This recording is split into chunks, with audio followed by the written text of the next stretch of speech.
We look now on Alzheimer's as a progressive neurodegenerative illness. Those are big, long words. It just means it keeps on going until the brain doesn't really function at all. So if you find it early, what are some of the things we do? So what can you do to fight it early? Yeah. Huge study looking at diet. So nobody likes this, but this might be one of the magic pills. So the Mediterranean diet, so eating on a daily basis, lots of fruits and vegetables, very little red meat, lots of fish, omega-3s, that appears to be very protective. They've done a meta-analysis, which means lots of studies put together worldwide, and the Mediterranean diet seems to be most protective to the brain.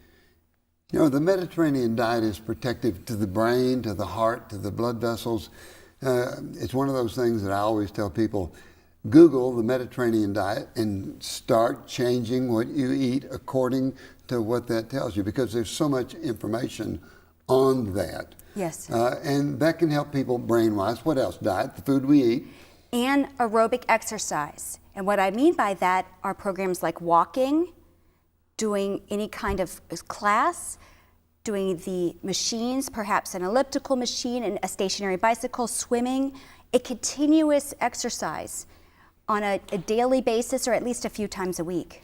So we talk with people all the time on the Dr. Bob Show about being sure you eat properly, like the Mediterranean diet, and that we exercise. There's so much that regular exercise does for people. So we feel that exercising helps the brain, or helps the progression, or helps slow down the progression. What does it do? So exercise actually does more than just increase circulation and that sort of thing. They did a huge study in the Midwest looking at couch potatoes that are now in an exercise program. So they randomized, they put people in an exercise or just told them to continue their behavior. And those that exercised had decreased shrinkage in the part of the brain that's important for the memory. So the decreased shrinkage of the hippocampus, the memory area. So there's a lot to what we're saying about eating right and exercising. How about sleep? How about social activities? How about brain games? Do those do anything? Well, I'm really interested in sleep as well. I think that that is newer evidence. There's an association, a relationship between sleep apnea and the brain. There's also a relationship between not sleeping well and the brain. We think that it accelerates Alzheimer's, especially if you have an underlying sleep disorder that's not being treated. So we encourage people to use their CPAP machine.